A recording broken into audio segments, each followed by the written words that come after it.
Not mentoring no bums, man. Okay, all right, I'm mentoring Robbie. the ballers. 1,200 yards. The gauntlet's been thrown. Back to the NBA Finals. Kawhi Leonard and the Raptors hoping to take a 2-1 lead tonight over the Warriors in Game 3. And despite reports that Kawhi is dealing with a knee injury, he said there are no excuses when he's on the floor. Nick, what do you think the Raptors need from Kawhi tonight? Well, he's going to have to be more efficient from the floor, but where you can really see that he is laboring to a degree is not just his jump shot, as we discussed a lot yesterday, but his lack of activity help side defense. Yeah, he's a half tick late. It is not the Kawhi Leonard of the previous round where he was just thoroughly dominant defensively, and his matchup's so much easier this round because he's not guarding Giannis. They're putting him on a weaker offensive player so he can help, but in order to be effective help side defense, you've got to be able to have your full mobility. So you would hope to see him be a little bit better there because I would imagine he's going to be more productive tonight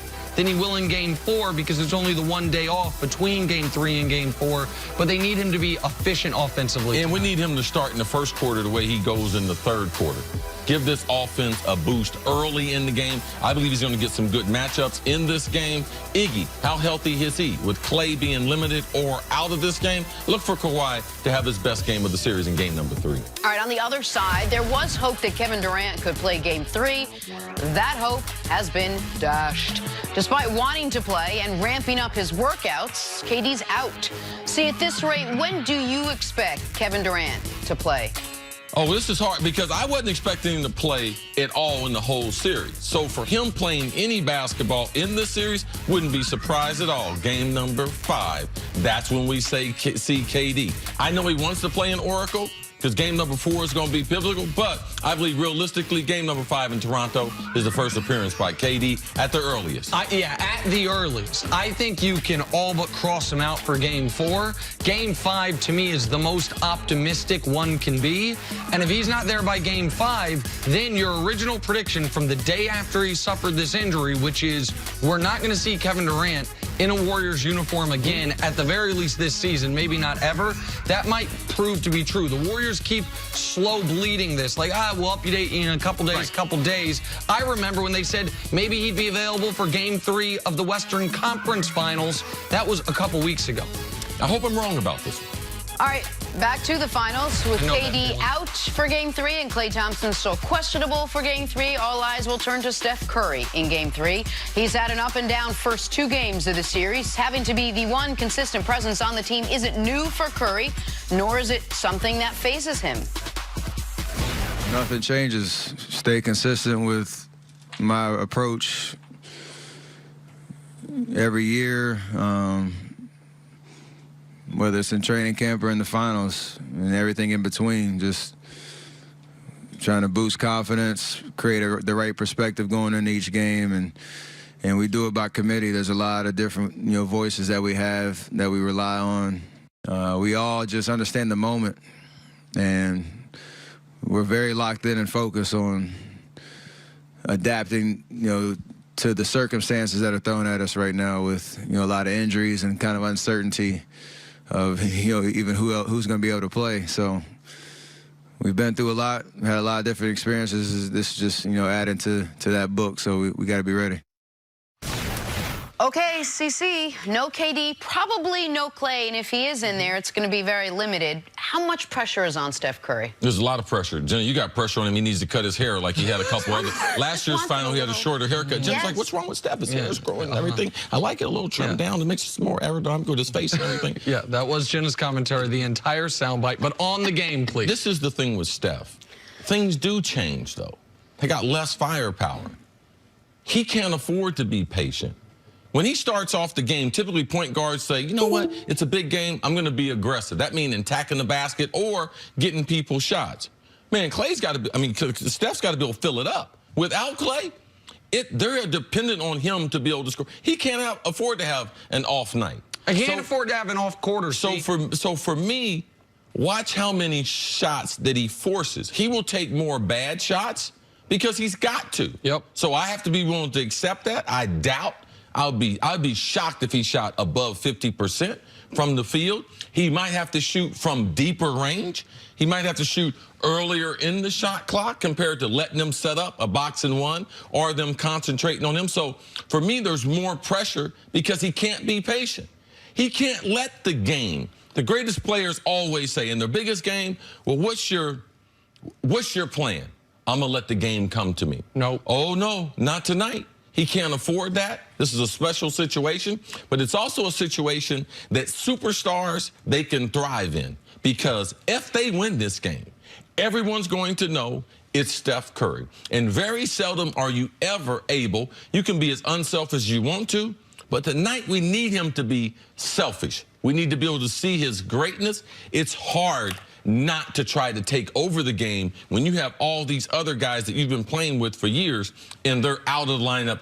And there's no way that Steph can have trust in all those backup players that he has not played in these big games with, in this playoff run they've been on the last 5 years. Nick? There's 2 game tapes that Steph should watch leading up to this game. Probably won't, but I think he should. One, neither have to do with Golden State Warriors this season.